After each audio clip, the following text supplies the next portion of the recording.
नमस्कार दोस्तों, vision with आलोक के यूट्यूब चैनल में आप सभी का बहुत बहुत स्वागत करता हूं। और हम लोग पढ़ रहे हैं भारतीय संविधान की क्लास के अंतर्गत मूल अधिकार।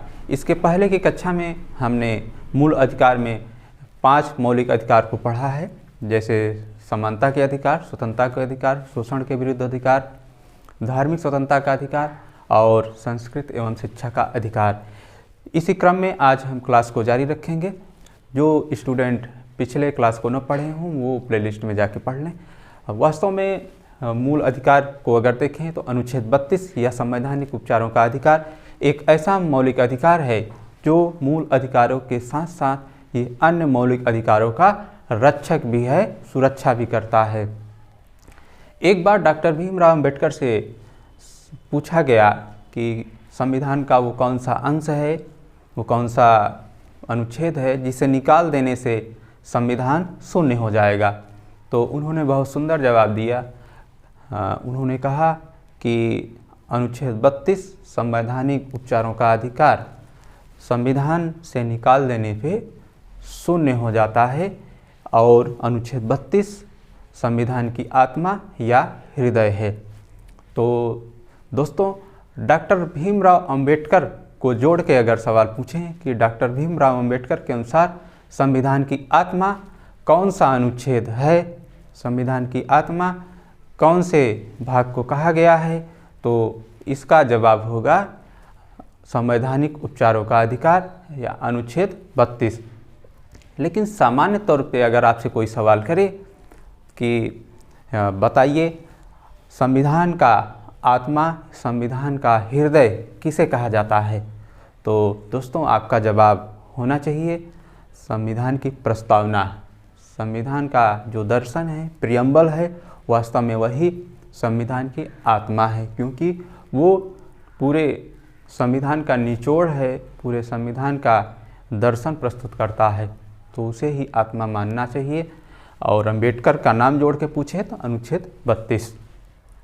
तो आइए दोस्तों एक एक बिंदु करके देखने का प्रयास करते हैं और समझने का प्रयास करते हैं कौन सा सवाल आपके परीक्षा में आने वाला है।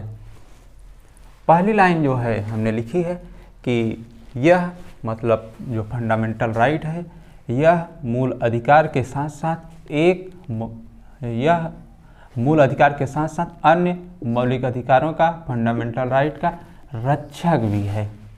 जी हाँ, यह मूल अधिकार के साथ साथ अन्य अधिकारों की रक्षा भी करता है। अंबेडकर के अनुसार अनुच्छेद 32 को संविधान की आत्मा या हृदय कहा गया है। अनुच्छेद 32(1) को देखें तो यह फंडामेंटल राइट या मूल अधिकार की रक्षा के लिए सुप्रीम कोर्ट में आवेदन करने की शक्ति देता है हर नागरिक को। अनुच्छेद 32(2) में कहा गया है कि फंडामेंटल राइट की रक्षा के लिए सुप्रीम कोर्ट एक आदेश पारित कर दे सकता है, एक आदेश दे सकता है। दोस्तों, उच्चतम न्यायालय या सुप्रीम कोर्ट फंडामेंटल राइट का संरक्षक और अभिभावक भी बन जाता है। किस आदेश के कारण? मूल अधिकार की रक्षा करने के कारण। अनुच्छेद 32 में जो 32(2) में जो उल्लेख है कि फंडामेंटल राइट की रक्षा के लिए सुप्रीम कोर्ट आदेश जारी कर सकता है, इसी आदेश के कारण सुप्रीम कोर्ट मौलिक अधिकारों का संरक्षक और अभिभावक भी बन जाता है। पूछा भी जाता है कि संविधान का अभिभावक कौन होता है, संविधान का संरक्षक कौन होता है, तो दोस्तों सुप्रीम कोर्ट ही संविधान का संरक्षक होता है और संविधान का अभिभावक भी होता है। तो एक्स्ट्रा तथ्य के रूप में आप याद कर सकते हैं।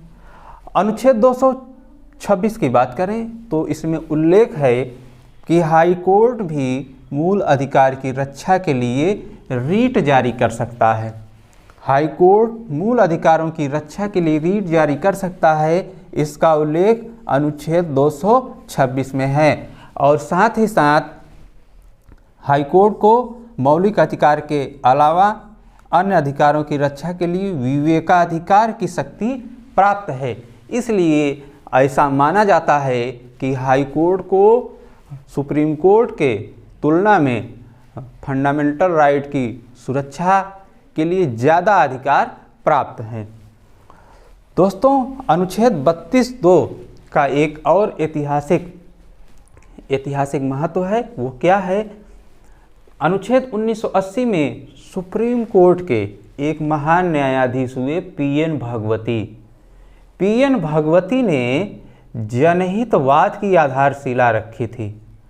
जनहितवाद की आधारशिला रखी। जनहितवाद को अगर आप तोड़ के देखेंगे तो जनहितवाद मतलब जनता से जुड़ा हुआ जो वाद हो उसे जनहितवाद कहते हैं। या और दूसरे शब्दों में देखें तो वे मामले जिसकी सुनवाई करने में लोग सक्षम नहीं हैं, न्यायालय के दरवाजे तक नहीं जा सकते हैं, चाहे अशिक्षा के कारण, चाहे अज्ञानता के कारण, चाहे किसी बीमारी के कारण वो न्यायालय के दरवाजे तक नहीं पहुंच सकते हैं, और वो मामले जनहित से जुड़े हैं, तो कोई अन्य व्यक्ति न्यायालय को पत्र के माध्यम से, दूसरे माध्यम से अगर सूचना दे देता है तो न्यायालय उसकी सुनवाई करता है। इसे जनहितवाद कहते हैं, और इसकी सुनवाई हाई कोर्ट, सुप्रीम कोर्ट दोनों जगह हो सकती है। तो दोस्तों, इसके बाद हम लोग देखने का प्रयास करते हैं कि न्यायालय में हमें कितने रिटें प्राप्त हैं और उसका क्या क्या महत्व है। दोस्तों, न्यायालय द्वारा मौलिक अधिकारों की रक्षा के लिए प्रत्येक नागरिक को 5 तरह की रिट जारी की जाती है नागरिक के लिए। और वो रिट आइए देखते हैं कौन कौन से हैं। जो पहला रिट है दोस्तों, वो बंदी प्रत्यक्षीकरण है। इसको अंग्रेजी में हेबियस कॉर्पस बोलते हैं।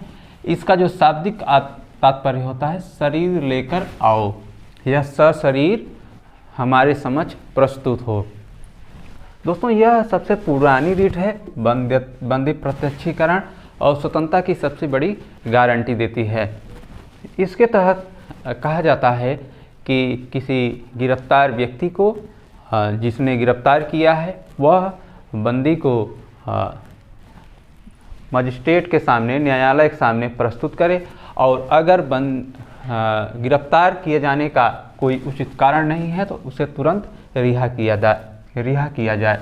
तो इस तरह से बंदी प्रत्यक्षीकरण को इंग्लिश में हैबियस कॉर्पस बोलते हैं, और यह स्वतंत्रता की सबसे बड़ी गारंटी है।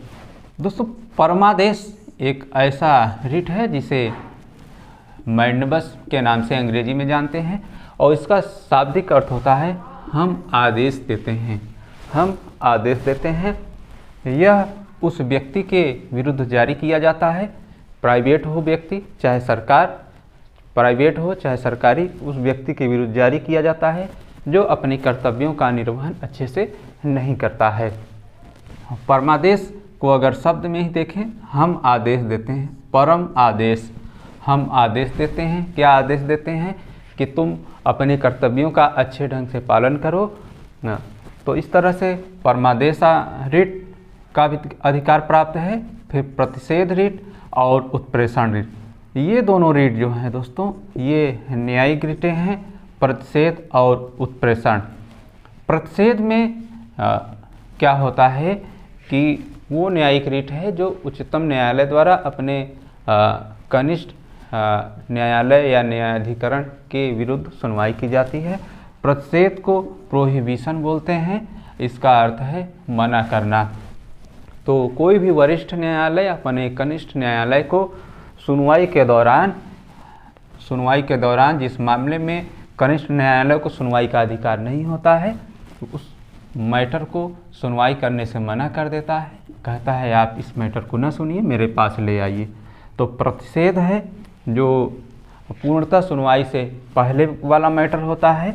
और उत्प्रेषण की बात करें दोस्तों, इसको अंग्रेजी में सेरेरारी बोलते हैं, और यह जो शाब्दिक अर्थ है इसका पूर्णतया सूचित करना। यह भी न्यायिक रिट है जो वरिष्ठ न्यायालय द्वारा कनिष्ठ न्यायालय न्यायाधिकरण के विरुद्ध सुनवाई की जाती है। इन दोनों में जो मेन डिफरेंट है वो ये है कि प्रतिषेध सुनवाई के पहले वाला मैटर होता है, फैसला नहीं हुआ होता है केस का, तब होता है और उत्प्रेषण में फैसला हो जाता है तब उच्चतम न्यायाधीश के समक्ष जाता है मैटर। तो दोस्तों इस तरह से प्रतिषेध और उत्प्रेषण दोनों न्यायिक रिट है। फिर अगला है अधिकार परीक्षा। अधिकार परीक्षा, इसको अंग्रेजी में को वारंटो कहते हैं। इसका शाब्दिक अर्थ होता है किस आज्ञा से, किस आज्ञा से।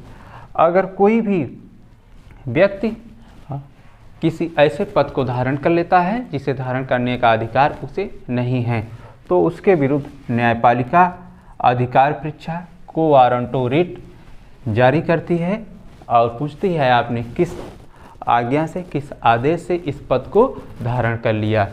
अगर मैटर अन्यायपूर्ण है तो तुरंत उस पद को छोड़ने का आदेश न्यायालय द्वारा दिया जाता है। तो दोस्तों इस तरह से ये 5 रिटों के माध्यम से माननीय सर्वोच्च न्यायालय और हाई कोर्ट दोनों नागरिकों के मौलिक अधिकारों की रक्षा करते हैं। तो इस तरह से दोस्तों आपका मौलिक अधिकार का जो क्लास था वो कंप्लीट होता है।